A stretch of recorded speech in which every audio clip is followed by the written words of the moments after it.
Nabi SAW selama i'tikaf dia tak masuk ke kamar. Makanya Nabi mengatakan nawilinil khumrah. Nabi bersandar di dinding, lalu kemudian Nabi minta kain sama Aisyah Ummul Mukminin, istri beliau. Istri Nabi itu ibu kita, ibu Aisyah. Apa kata Nabi? Nawilinil khumrah. Wahai Aisyah, tolong ulurkan kain. Kenapa Nabi tak masuk ke kamar mengambil kain? Karena dia tak mau i'tikafnya batal. Dia mau 10 hari 10 malam. Nabi itu i'tikafnya 10 hari 10 malam tak keluar. Tapi kalau untuk darurat, buang air besar, buang air kecil, berwudu, batal, boleh. Nabi tak mau membatalkan i'tikafnya, hanya ingin mengambil kain ke kamar. Lalu kata Ummul Mukminin Aisyah juga tak mau masuk ke dalam masjid, karena maaf cakap waktu itu beliau sedang halangan. Tak boleh perempuan halangan masuk masjid.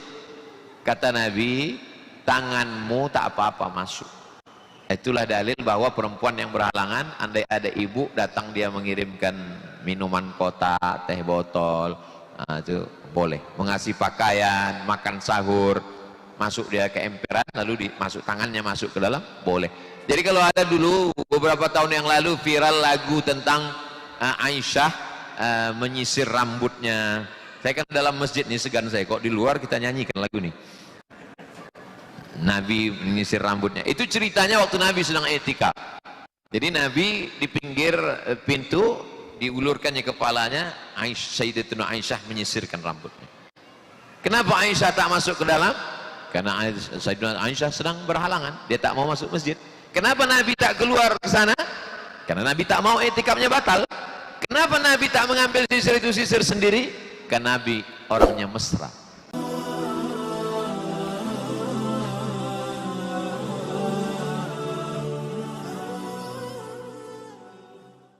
Bagaimanapun juga semua nikmat Allah ini kita syukuri. Sampai malam yang ke-27 Ramadan masih hidup, masih sehat, istiqamah iman dan Islam. Alhamdulillahi Rabbil Alamin. Berselawat kepada Rasulullah sebagai ungkapan terima kasih dan juga mengharapkan syafaatnya. Allahumma salli ala Sayyidina Muhammad wa ala ali Sayyidina Muhammad. Malam ini malam 27, besok Jumat malam Sabtu 28, Sabtu malam Ahad 29. 3 malam ini apa amal yang paling afdol, paling bagus, paling baik untuk kita amalkan? Maka amal yang paling afdal adalah i'tikaf Rasulullah sallallahu alaihi wasallam fil ashril awakhir min Ramadan, yaitu melaksanakan i'tikaf mengikut sunnah Nabi Muhammad sallallahu alaihi wasallam. Ada i'tikaf ini namanya i'tikaf mandiri. Jadi i'tikaf sendiri, datang sendiri, beribadah sendiri, pulang sendiri.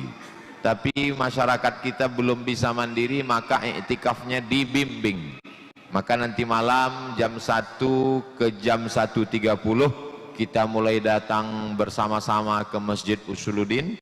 Jam 1.30 mulai kita pembukaan, start jam 2 sampai jam 3. Tadabbur surat-surat pendek, kita pilih surat An-Naba nanti malam. Lalu kemudian dari jam 3 ke jam 4 solat sunat tahajud. Alhamdulillah guru kita, imam kita hafal Al-Quran, ayatnya bisa ganti-ganti panjang, dan beliau juga ahli fikih. Maka beruntung jamaah Masjid Usuluddin Duri tidak hanya menikmati bacaan solat, tapi juga bisa ngaji bersama Al-Mukarram Ustadz Muammar Siagian LC. Videonya banyak di YouTube, bisa ditulis Ustadz Muammar Siagian LC. Nama channelnya Masjid Agung Usuluddin. Tolong di subscribe. Setelah itu di share dan di komen supaya ramai kajiannya. Lalu kemudian pula hadir bersama kita pada malam hari ini Ustadz Al-Nob Dinar, ketua yayasan, dan ketua pembinanya Al-Mukarram Ustadz Tatang Yudiansyah. Penceramah besok malam Isya sudah datang malam ini, Ustadz Yahya LC. Entah beliau salah jadwal, wallahu a'lam. Karena jadwal beliau malam ini di Masjid Arafah digantikan oleh Ustadz Azhar. Saya tahunya dia berbisik-bisik tadi waktu berbuka puasa. Jamaah yang dimuliakan Allah Subhanahu wa taala. Jadi masyarakat di Komplek Masjid Agung Usuluddin ini iktikafnya dibimbing dari mulai masuk tadabbur ayat, sholat tahajud, lalu kemudian setelah itu jam 4 ke jam sekian ada muhasabah, lalu setelah itu buka sahur bersama, lalu kemudian sholat subuhnya saya diajak pindah ke masjid raya. Jadi kalau di Pekanbaru di masjid itu juga iktikaf sampai kajian subuh, sampai keluar, jadi masuk jam 1 keluar jam 7. Kalau masuk jam 1 keluar jam 7, iktikaf apa namanya itu Ustaz? Iktikaf kalong, Batman itu, malam saja iktikaf. Jadi sebetulnya iktikaf ini berapa jam? Kalau menurut mazhab Maliki, seminim-minim iktikaf itu menggabungkan siang dan malam. Siang 12 jam, malam 12 jam, 24 jam baru disebut iktikaf. Jadi kalau masuknya itu jam 1 siang, maka keluarnya jam 1 siang besok. Itu menurut mazhab Maliki.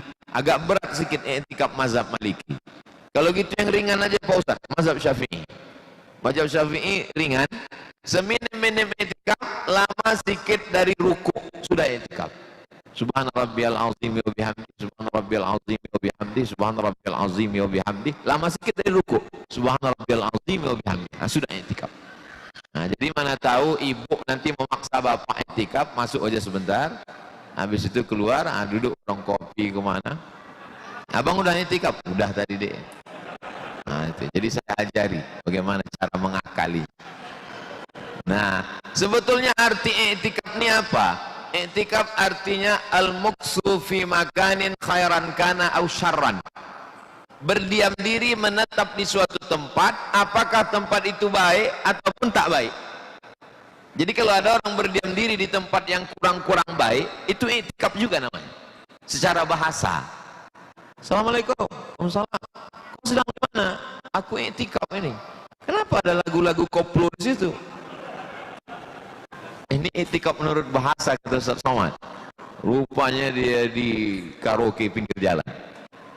Tapi kalau iktikaf menurut syariat Islam itu adalah al-muktsu fil masjidi, menetap di dalam masjid biniyatin makhsusah, dengan niat khusus. Mesti ada 3 unsur baru disebut iktikaf. Yang pertama, menetap. Jadi kalau keluar masuk itu tak menetap. Yang kedua, fil masjidi, mesti dalam masjid. Ada juga orang menetap tapi di emperan masjid. Itu tidak iktikaf. Bagaimana dengan musola Pak Ustaz?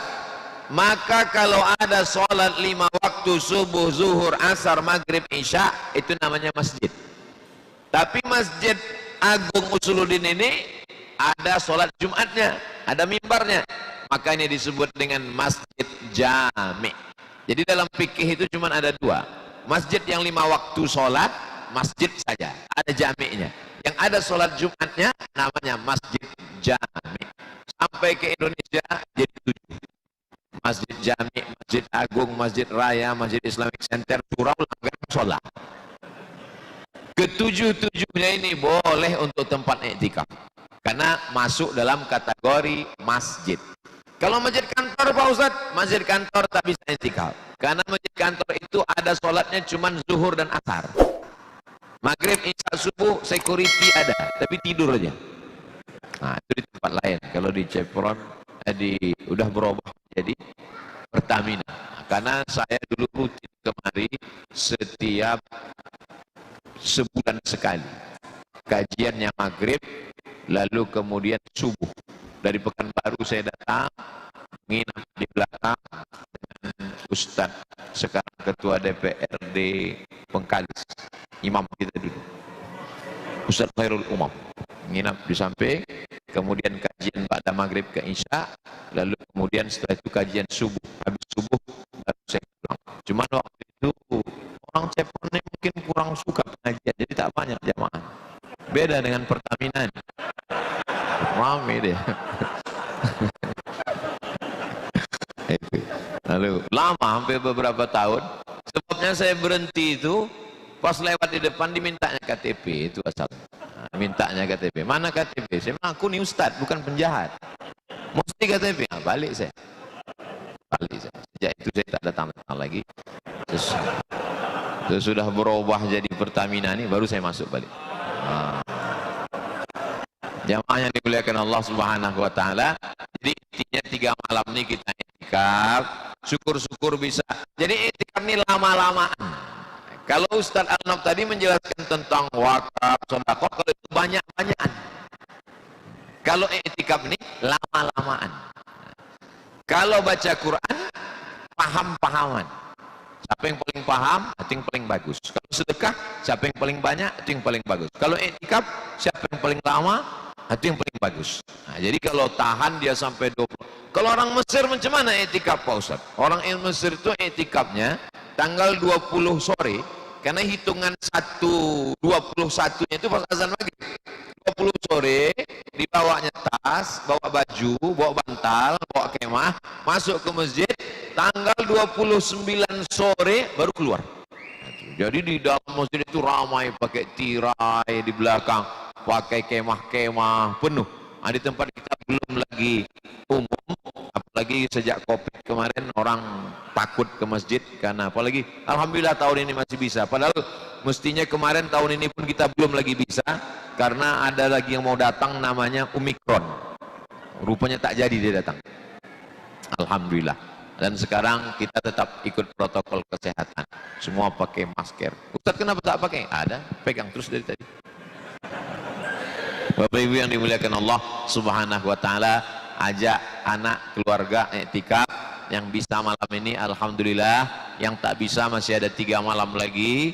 Jumat malam Sabtu. Besok masih ada alasan karena masuk kantor dan lain sebagainya. Tapi untuk Jumat malam Sabtu dan Sabtu malam Ahad sengaja dibuat Allah Ramadan tahun ini ujungnya itu husnul khatimah, karena di ujungnya itu tak ada alasan untuk tidak i'tikaf. Saya nanti di malam terakhir hari Sabtu malam Ahad i'tikaf di Masjid Al-Falah Jalan Sumatera. Yang mau datang silakan datang. Nah, lalu kemudian setelah itu malam Idul Fitri sebagiannya ada yang i'tikaf, sebagian tidak. Kenapa digas betul di ujung Ramadan ini? Karena pikiran sudah mulai bercabang-cabang. Gorden warna apa, toples bulat apa peta, kue warna ungu apa pink, karpet mesti diganti. Ini kalau tak dipotong ini, maka dipotong dengan ibadah. Bagaimana khatam Qur'annya, bagaimana sholat tahajudnya, bagaimana. Selama i'tikaf itu apa saja amal kita. Mana tahu di masjid dekat rumah ada dan tidak ada dibimbing macam di Masjid Agung Usuluddin. Mau i'tikaf mandiri, apa saja amalnya? Amal yang paling bagus adalah sholat sunnat. Masuk tahiyatul masjid, qabliyah, sholat sunat taubat, sholat sunat hajat, sholat sunat mutlak. Kalau bangun malam, sholat sunat wudu. Habis sholat wudu, sholat sunat taubat. Sholat sunat taubat boleh pagi, petang, siang, malam. Karena dosa kita banyak, silap salah kepada Allah. Mamin muslimin yuznibu zamban. Ada orang silap salah buat dosa. Summa yatatahhar, mandi. Kalau tak bisa mandi berwudu, tak bisa berwudu tayammum. Summa yusalli rak'ataini, salat sunat 2 rakaat, usalli sunnatal taubat. Dan kemudian salat sunat wudu. Kalau selesai berwudu, batal wudunya, keluar dia ke toilet, lalu kemudian dia masuk ke dalam lagi, maka dia salat sunat wudu, usalli sunnatal wudu. Nabi memanggil Bilal, Bilal kesini sebentar. Ada apa ya Rasulullah? Sami'tu daffa na'laika baina yadayya fil jannah. Ku dengar suara gesekan selop sendalmu di dalam surga. Begitu hebatnya Bilal, kulitnya hitam, hamba sahaya, budak, tapi bisa pula suara sendalnya sudah masuk ke surga duluan padahal dia masih di dunia. Nah, jadi kalau ada di antara bapak ibu selama Ramadan ini hilang sendal 2, berarti sudah masuk duluan. Hebatnya itu, masih di dunia tapi sudah ada kabar gembira. Nah, ini ibadah-ibadah ini jangan ditinggalkan. Sholat sunat. Lalu kemudian kalau tak sanggup sholat sunat, sakit pinggang, macam-macam, biasanya di dalam masjid ini banyak penyakit, udah keluar masjid baru sehat. Nah, itu memang udah biasa gitu. Itu memang sudah SOS, standar operasional setan. Nah, maka di dalam masjid lagi yang tidak banyak gerak yaitu duduk baca Quran. Apalagi di sini rak-rak Qurannya rapi, cantik. Kalau ditengok dari susunannya macam tak pernah dibuka.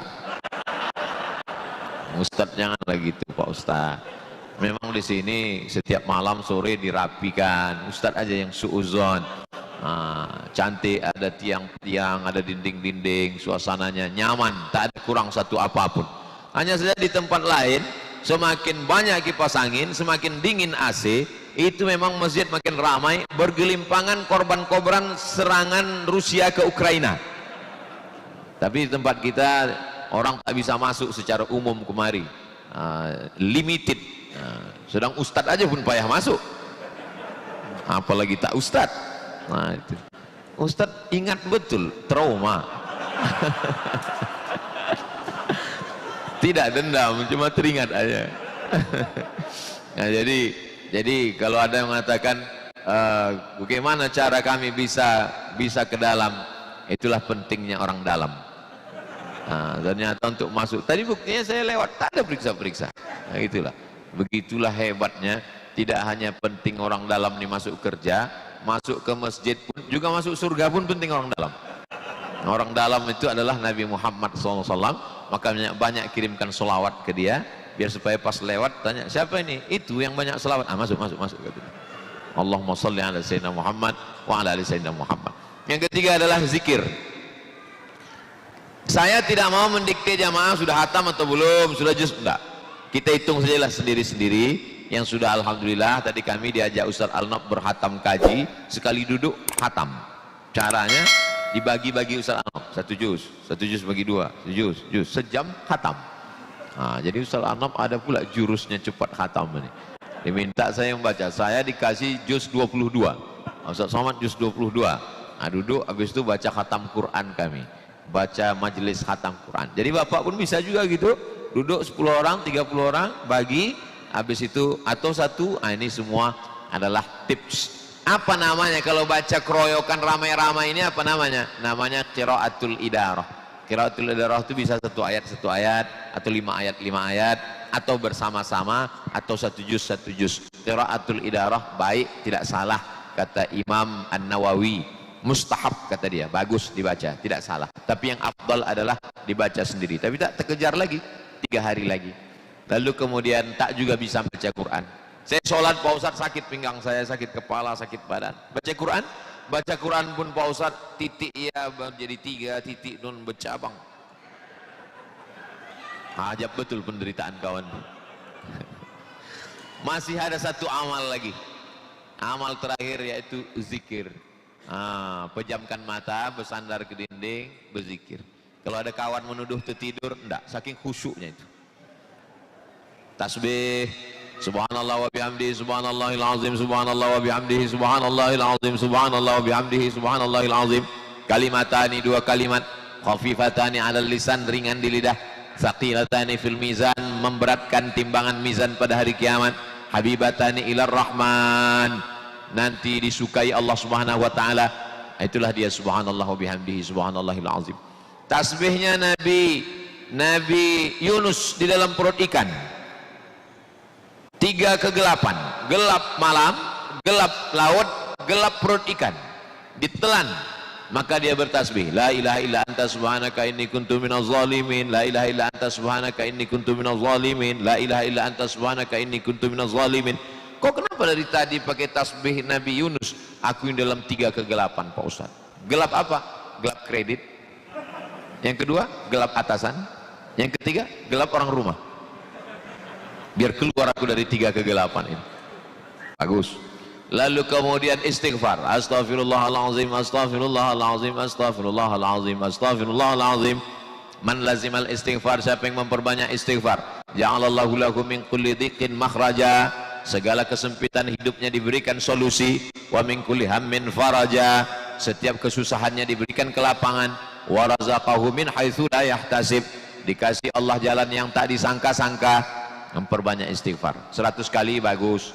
Ngitungnya bagaimana Pak Ustaz? Pakai jari aja. 1 2 3 4 5 6 7 8 9 10 11 12 13 14 15 16 17 18 19 20. sekali genggam 20, 5 kali genggam 100. Payah Pak Ustadz, lupa pakai tasbih. Saya yakin semua kita ini punya tasbih, cuman sudah terlalu lama dipinjam mobil kaca spion. Kasih tahu dia biar supaya jangan sampai dulu pula dia masuk surga daripada kita. Kita ambil, kita pinjam 3 malam ini ke tasbih. Biasanya di ujung tasbih itu ada 10, gunanya 10 mata itu, 1 kali putaran 100 kali 10 1000. Istighfar 1000, subhanallah 1000, subhanallah bihamdi, subhanallahil azim 1000, solawat 1000. Bagus. Man shalla alayya salatan, siapa yang berselawat kepadaku 1 kali, sallallahu alaihi biha asyra, Allah balas 10 kebaikan. Wa huttan anhu asyra sayyiat, ditutupi 10 kesalahan. Wa rufi'an lahu asyra darajat, dinaikkan 10 darajat tingkatan kemuliaan. Allahumma salli ala sayyidina Muhammad wa ala ali sayyidina Muhammad. Allahumma salli ala sayyidina Muhammad wa ala ali sayyidina Muhammad. Allahumma salli ala sayyidina Muhammad wa ala ali sayyidina Muhammad. Jadi kalau zikir ini adalah banyak-banyakan. Kalau i'tikaf lama-lamaan. Bagaimana supaya bisa lama di dalam masjid? Maka zikir. Zikir sudah, baca Quran. Baca Quran sudah, tegak, diganti-ganti. Saya orangnya tak terlalu tahan lama duduk, biasanya tegak, habis tegak baca Quran, habis itu zikir, habis zikir tegak lagi. Biasanya kalau pergi umroh di Masjid Nabawi, Masjidil Haram begitu. Masuk zuhur, keluar maghrib, masuk maghrib, keluar tengah malam, masuk jam 2 malam, keluar jam 6. Biasanya 3 ini saja. Salat sunat, baca Quran, zikir. Salat sunat, baca Quran, zikir. Jangan sampai masuk masjid bingung tak tahu apa yang mau dilakukan. Di antara tanda-tanda ciri-ciri orang yang masuk masjid tak tahu mau buat apa, zikir, duduk, udah itu tak lama mulai keluar handphone, mulai moto ke atas. Ke atas, itu ke muka, habis itu foto pula orang. Habis itu update status. Dia tak tahu rupanya dia direkam orang pula dari jauh.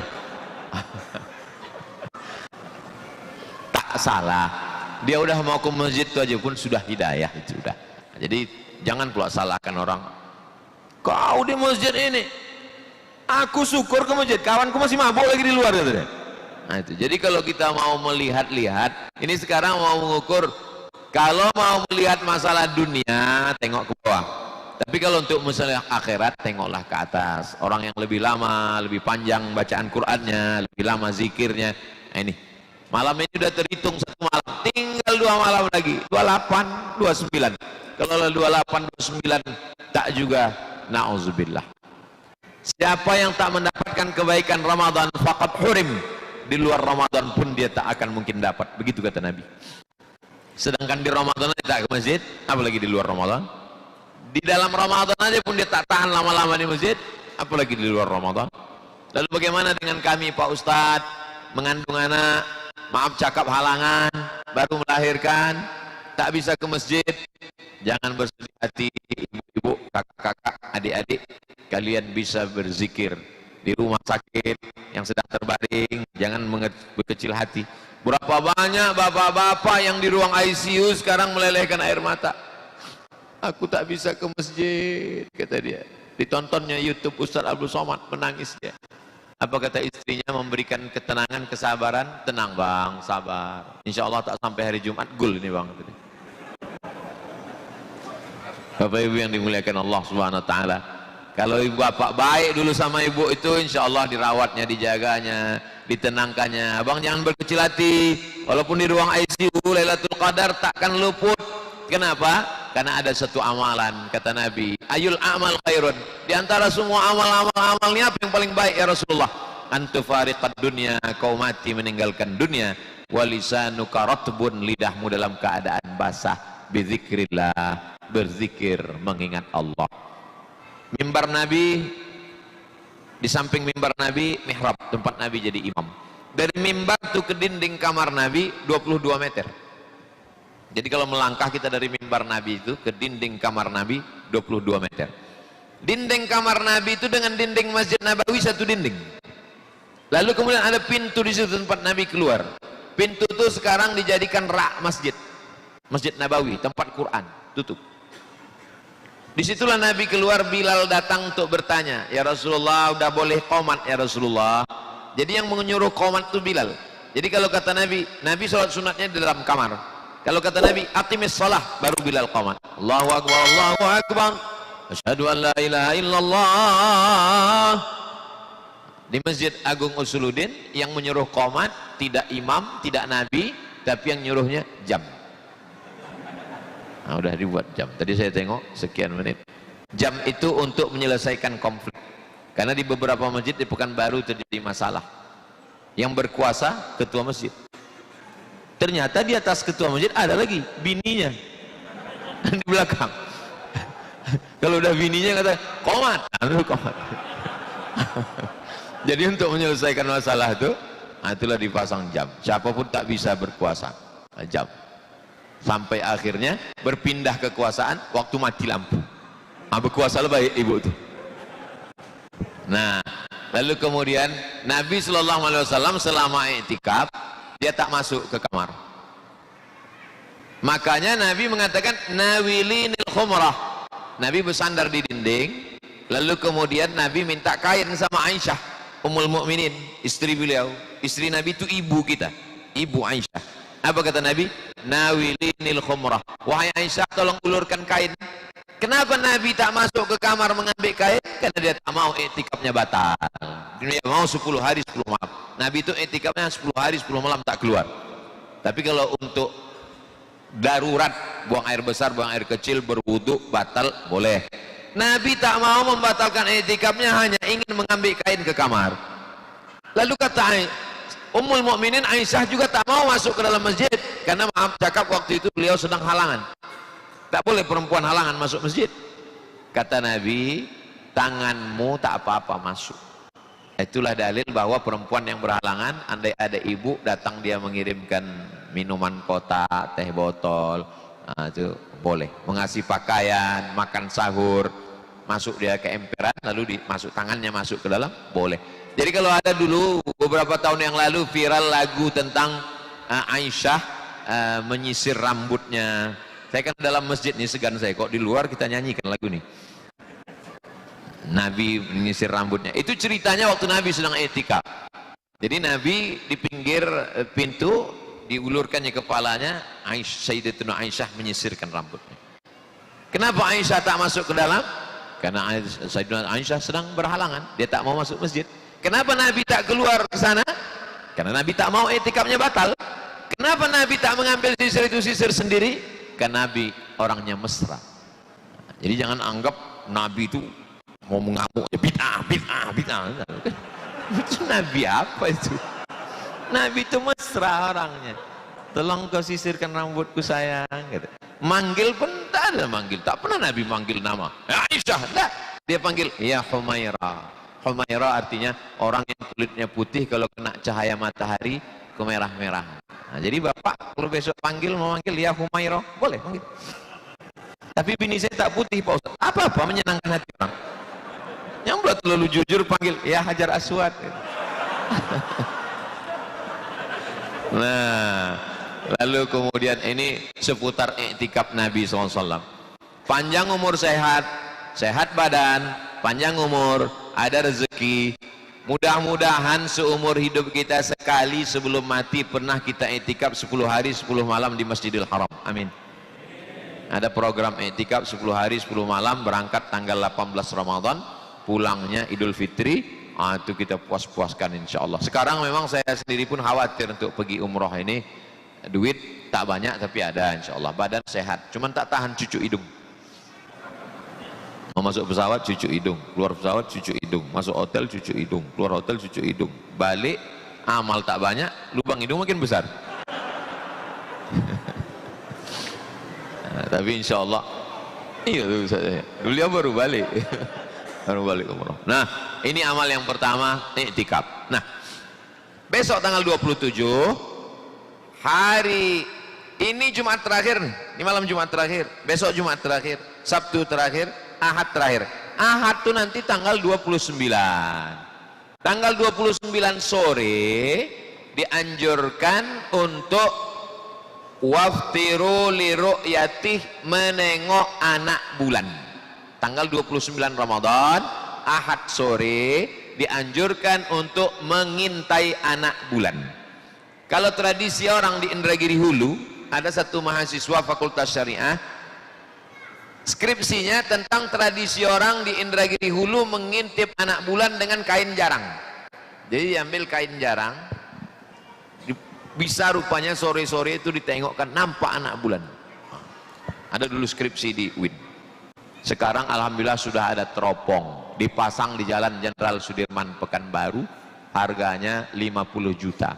Sejak dibeli teropong itu sampai sekarang belum pernah nampak anak bulan. Asal dipasang asap aja nampak. Sekarang lain pula, dipasang nampak minyak goreng.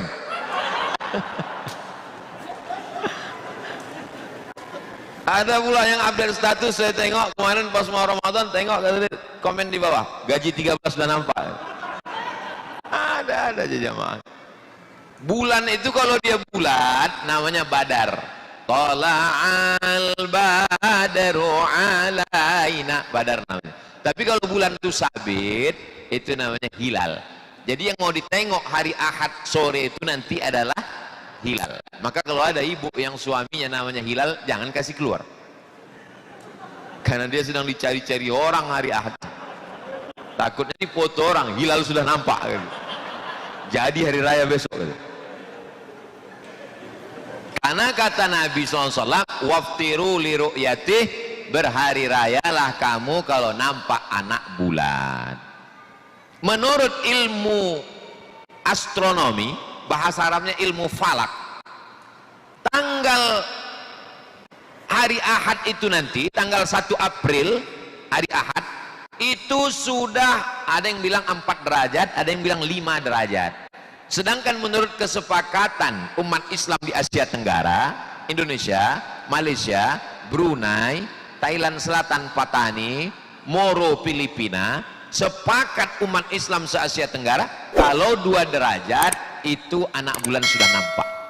Sedangkan nanti hari Ahad itu antara 4 dan 5 derajat, maka dapat dipastikan anak bulan pasti muncul pada tanggal 1 April. Makanya 1 Mei. Saya ingat cuma untuk ngetes jamaah ini masih sadar atau tidak. Kalau dia komplain itu pasti masih hidup. Tapi kalau pas saya bilang 1 April dia diam aja, itu berarti pikiran dia sudah pada kolak yang ada di rumah. Jadi kalau 1 Mei itu nanti hari Ahad dapat dipastikan, makanya sudah ada beberapa berita portal tahun ini akan terjadi kesamaan antara Muhammadiyah dengan Nahdlatul Ulama dan Majelis Ulama Indonesia. Kenapa bisa sama? Karena Muhammadiyah tak mungkin puasa sampai 31 hari. Karena hari Ahad itu nanti udah 30, karena startnya kemarin lebih cepat. Dan lalu kemudian ditengok menurut ilmu astronomi, ilmu falak, itu memang hari Ahad itu 4 sampai 5 derajat dapat dipastikan. Itulah makanya tadi baru saja saya buka, nampak insya Allah kita akan sama. Dibuatnya gambarnya 2 ketupat bergandeng tangan. Iya pula. Dek, nampaknya tahun ini sama seperti samanya aku dan kamu gitu. Nah, jadi insya Allah akan. Lalu kemudian kalau sudah nampak anak bulan sore itu, maka hari Ahad malam Senin itu maghrib itu sudah mulai takbir. Karena penghitungan bulan Januari, Februari, Maret, April itu dari tergelincir matahari jam 12.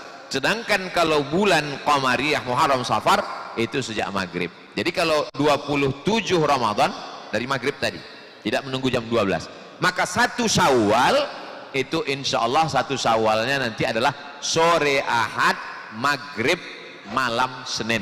Nah, itu sudah mulai. Maka habis maghrib itu pun bertakbir.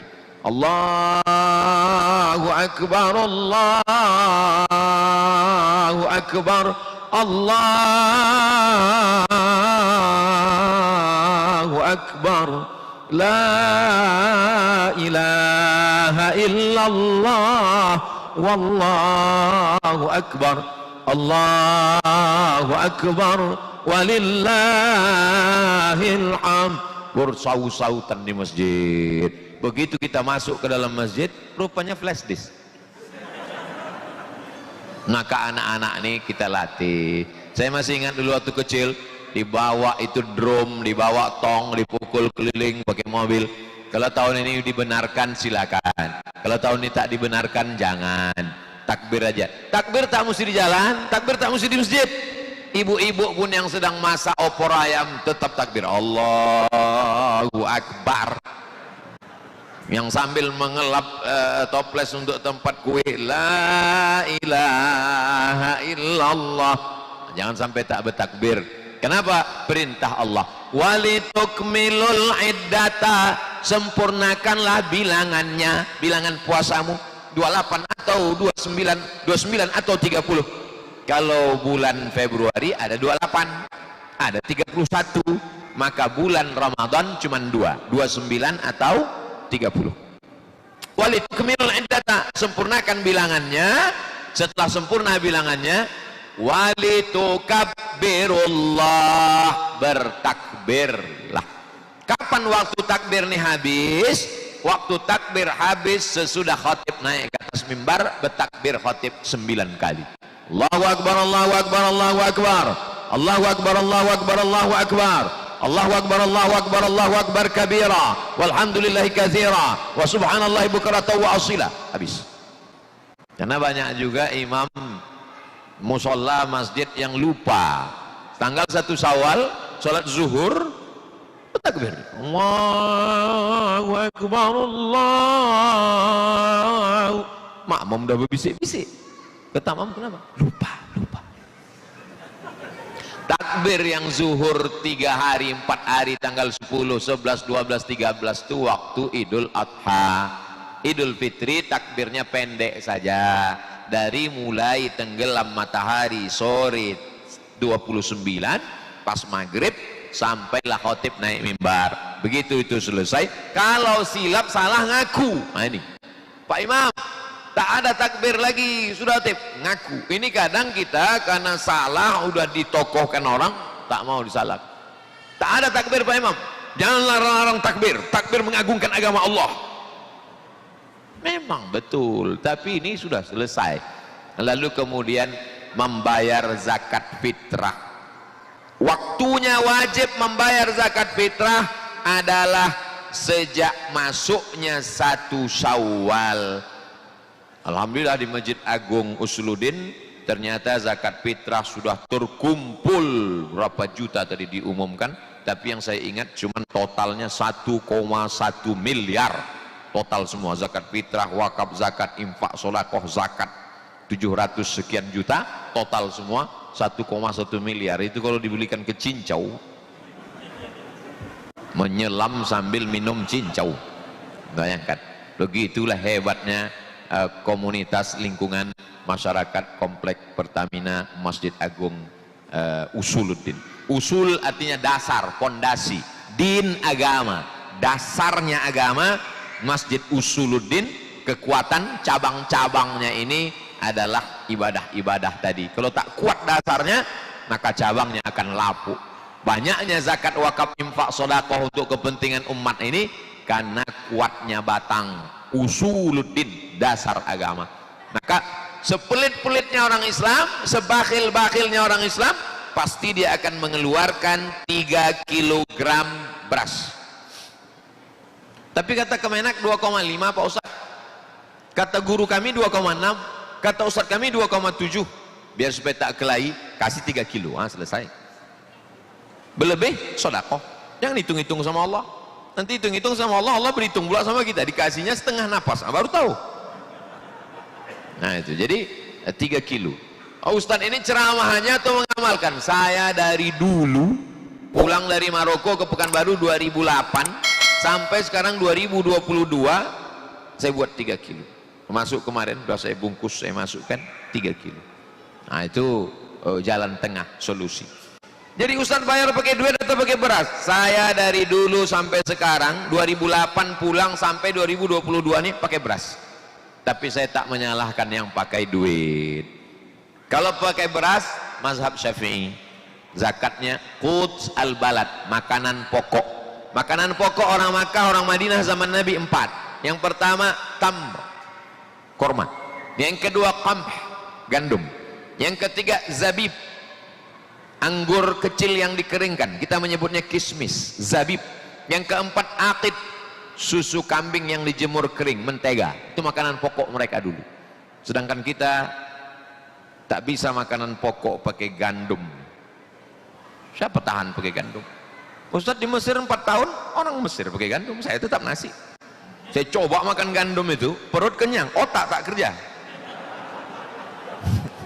Tak bisa. Jadi kebetulan waktu di Maroko saya tinggal di asrama. Di asrama itu kebanyakan orang Arab, mereka makan gandum. Yang orang Asia, saya, satu lagi dari Bangladesh namanya Abu Ahmad dari Chittagong, yang satu lagi dari Pakistan namanya Ammar dari Karachi, Pakistan. Bertiga. Pulang saya bawa beras 2 kilo. Dipanggil sama si Abu Ahmad sama si Ammar. Anta takul rus, kok masih makan nasi, kata dia. Aku tak bisa makan gandum nih, bilang. Kata dia, kita udah tinggal di Maroko harus makan gandum. Kata dia, kalian makan gandum lah, aku makan nasi.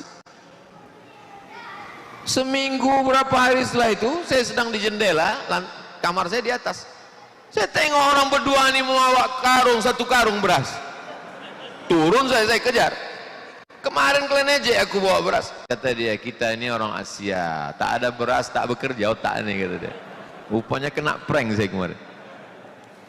Nah, jadi kita, kalau ada orang mengatakan bayar zakat pakai duit adalah bid'ah, maka bayar zakat pakai beras pun bid'ah. Karena Nabi tak pernah bayar zakat pakai beras. Nabi bayar zakat pakai korma, pakai gandum. Jadi kalaulah tak dibuat Nabi berarti bid'ah. Oh, semua kita makan lontong sayur, nasi uduk, nasi goreng. Mana ada Nabi makan nasi goreng? Nah, itu kan masalah dunia Pak Ustadz. Bid'ah itu masalah akhirat. Oh, kalau begitu bid'ah bisa dibagi. Ada bid'ah dunia, ada bid'ah akhirat. Kau bilang bid'ah tak bisa dibagi? Kalau yang membagi guru kami boleh. Kalau yang bagi Ustadz Somad baru tak boleh. Nah, itu namanya syadik surang tuh. Bapak Ibu yang dimuliakan Allah Subhanahu wa taala, jadi membayar zakat fitrah pakai makanan pokok mazhab Syafi'i. Kalau mazhab Hanafi, ughnuhum li hadzal yaum. Yang penting dia hari raya itu tak mengemis. Ughnuhum, buat dia mampu hari itu.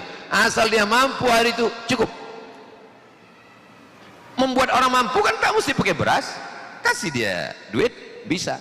Hanya saja kalau mau bayar zakat fitrah pakai beras, pakai mazhab Syafi'i.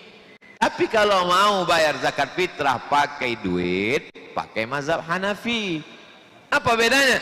Kalau mazhab Syafi'i, satu sok itu 4 mud. 1 mud itu 7 ons setengah. Jadi kalau 1 sok 4 kali 7 ons setengah lebih kurang 3 kilo.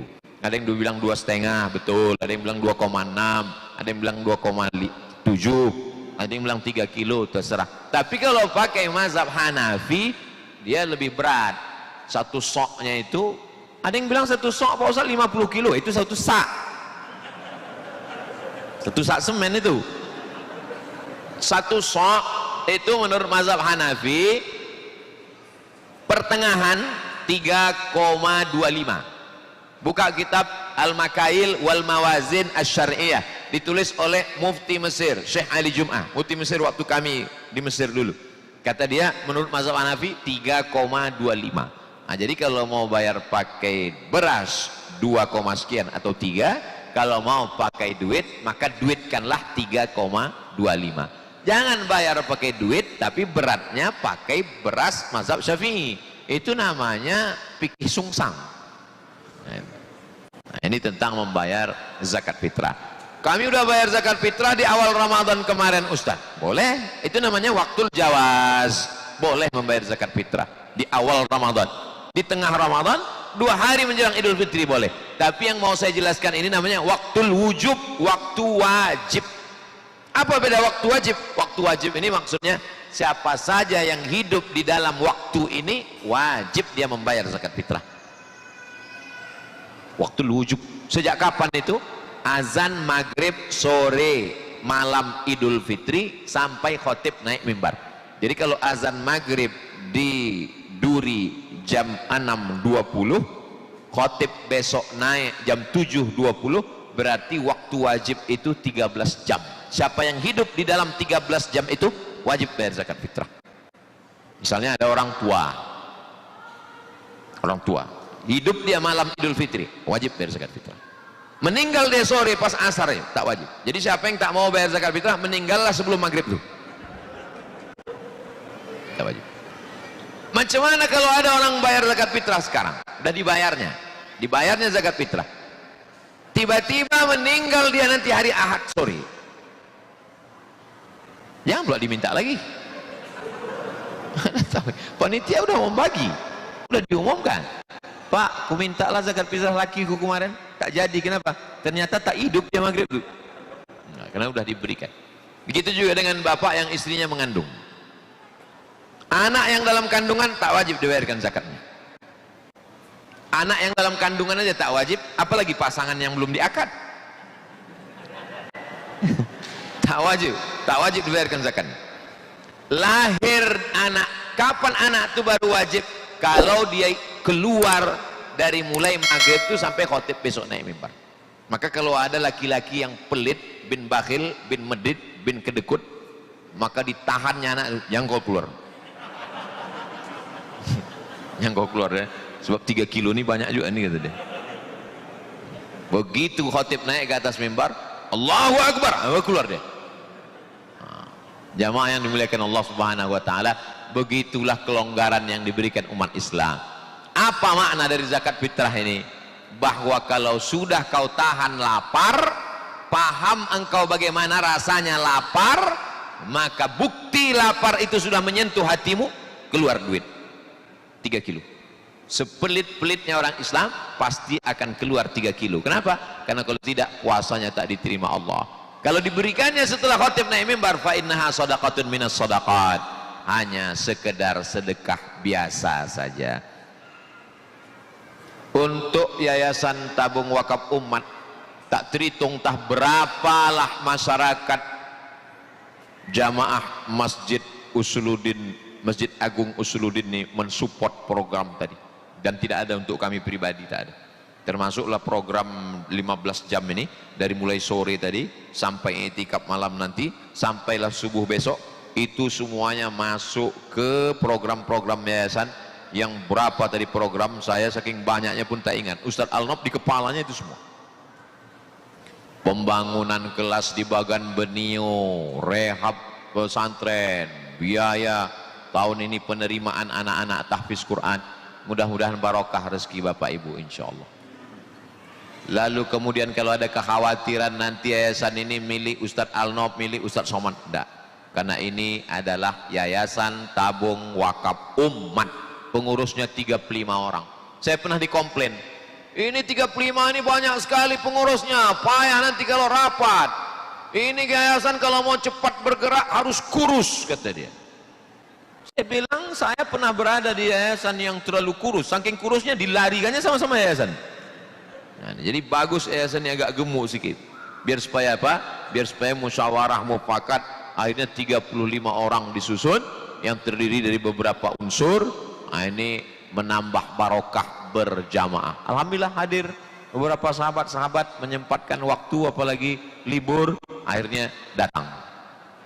Iktikaf, membayar zakat fitrah, menengok anak bulan, bertakbir, sholat Idul Fitri. Perempuan, maaf cakap, yang berhalangan tidak boleh sholat, tak boleh masuk masjid. Tapi pada zaman Nabi SAW dibawa untuk ikut mendengarkan khutbah Idul Fitri. Makanya nanti kalau sholatnya di masjid Idul Fitri kita di tanah lapang apa di masjid, Ustaz? Di tanah lapang. Kenapa dibuat di tanah lapang? Supaya perempuan yang berhalangan tak terhalang masuk masjid. Itu gunanya mengapa dibuat di tanah lapang. Andai dibuat di dalam masjid, maka mesti sound system suara keluar, supaya perempuan-perempuan disuruh di luar untuk mendengarkan. Karena inti dari khutbah, inti daripada sholat Idul Fitri adalah mendengar khutbah. Kalau cuma sholat 2 rakaat, tahiyatul masjid pun 2 rakaat, sholat duha pun 2 rakaat, sholat qobliyah ba'diyah pun 2 rakaat. Bukan di situ letak intinya. Intinya adalah mendengar khutbah. Karena banyak juga orang kadang habis sholat Idul Fitri ini Assalamualaikum warahmatullahi, assalamualaikum warahmatullahi wabarakatuh. Mau kena kau ni biliknya mana cantik kali. Cantik kali baju kau ni. Roti apa di rumah? Nanti di rumah open house, makanannya apa, lauknya apa? Aku ikan teri, mak. Gawat ini naik darah tinggiku kata dia. Padahal banyak waktu lain untuk bercerita. Maka pada saat Idul Fitri itu, maka disitulah mendengarkan khutbah. Apa isi khutbah Idul Fitri? Bagaimana mengingatkan umat ini tentang Ramadan. Di Ramadan kita sudah dijinakkan kaki ke masjid. Subuh, zuhur, asar, maghrib, isya, tarawih, witir, i'tikaf. Allah bisa karena biasa, sudah terbiasa ke masjid. Tapi beberapa masjid amat sangat mengecewakan. 30 malam dijinakkan dalam masjid, begitu selesai malam pertama Idul Fitri, malam kedua tinggal pemain inti, pemain cadangan hilang, pemain naturalisasi balik ke klub asli. Habis. Tapi itu tidak terjadi di Masjid Agung Usuluddin. Kenapa? Karena buktinya ramai. Kalau tak percaya tengok nanti Idul Fitri. Jamaah yang dimuliakan Allah Subhanahu wa taala. Lalu kemudian masuk ke bulan Ramadan, bulan Syawal. Syawal timbangan bukan timbangan duduk, bukan timbangan orang diet, timbangan yang dulu pakai neraca, kayak tiang di tengah. Itu timbangan itu ada yang naik ke atas, ada yang turun satu ke bawah. Yang naik ke atas itu bahasa Arabnya Syawal. Syawal. Ekor binatang semua turun ke bawah. Ekor ayam ke bawah, ekor kucing ke bawah, ekor kambing ke bawah. Tapi ada ekor yang satu naik ke atas, ekor kalajengking. Orang Arab menyebut ekor kalajengking itu Syawal. Jadi kalau ada kawan menyengat dia macam ekor kalajengking, panggil dia Syawal. Onta kalau hidungnya dikerumuni lalat, lalu ditariknya ekornya untuk mengusir lalat, orang Arab menyebutnya Syawalatil ibilu. Syawal artinya menaikkan ke atas. Jadi dari 3 penggunaan bahasa Arab tadi, ekor kalajengking, ekor onta naik ke atas mengusir lalat, timbangan, makna Syawal adalah peningkatan. Apanya yang meningkat? Alhamdulillah Pak Ustadz, saya meningkat 3, iman meningkat, lagi baca Quran meningkat, lagi zikir meningkat. Alhamdulillah. Kalau saya Pak Ustadz, kolesterol meningkat, gula darah meningkat, asam urat yang agak turun ke kaki Pak Ustadz. Ustadz ini menyindir, saya cerita tentang diri saya. Cuman jamaah tersinggung. Jamaah yang dimuliakan Allah Subhanahu wa taala, kalau ada peningkatan ini terjadi, layaklah kita menyebut 1 Syawal. Ungkapan doanya apa Pak Ustadz? Taqabbalallahu minna wa minkum shalihal amal. Semoga Allah menerima amal-amal kita kemarin di Ramadan. Tapi ada juga yang berdoa minal aidin wal faizin. Minal aidin, semoga kita kembali ke fitrah. Karena aslinya kita ini suci bersih, tak ada dosa. Setelah Ramadan balik suci bersih. Itu maka doanya minal aidin. Semoga kita kembali ke fitrah. Idul Fitri artinya kembali ke fitrah, bukan kembali ke fitri. Kebetulan yang lama itu fitri pula namanya. Wal faizin, faiz artinya menang. Menang melawan apa? Menang melawan hawa nafsu. Maka doanya minal aidin wal faizin. Taqabbalallahu minna wa minkum shalihal a'mal. Selamat hari raya Idul Fitri 1 Syawal. Kalau ada peningkatan. Kalau tak ada peningkatan, selamat hari raya Idul Fitri 2 Mei. Apa makna Mei? Maybe yes, maybe no. Jamaah yang dimuliakan Allah Subhanahu wa taala. Di Syawal ini jangan sampai hilang kontrol. Jangan sampai lupa tradisi Ramadan. Maka ada satu ibadah namanya man shoma Ramadan. Siapa yang puasa bulan Ramadan, summa atsba'ahu sittan min Syawal. Diiringi 6 hari di bulan Syawal, kana kasiyamid dahri, maka dia sama macam dapat pahala puasa setahun. Dari mana asal setahun ini? Man jaa bil hasanati falahu asyru amsalha. Siapa yang beramal 1 dibalas 10. Ramadan 30 kali 10 300, tambah 6 kali 10 60, 360. Maka siapa yang berpuasa 30 tambah 6, 36 kali 10 sama dengan 360. Boleh melaksanakannya di hari kedua, boleh. Ketiga, boleh. Berurutan, boleh. Tak berurutan, boleh. Ustadz biasanya puasa 6 hari bulan Syawal di ujung-ujung.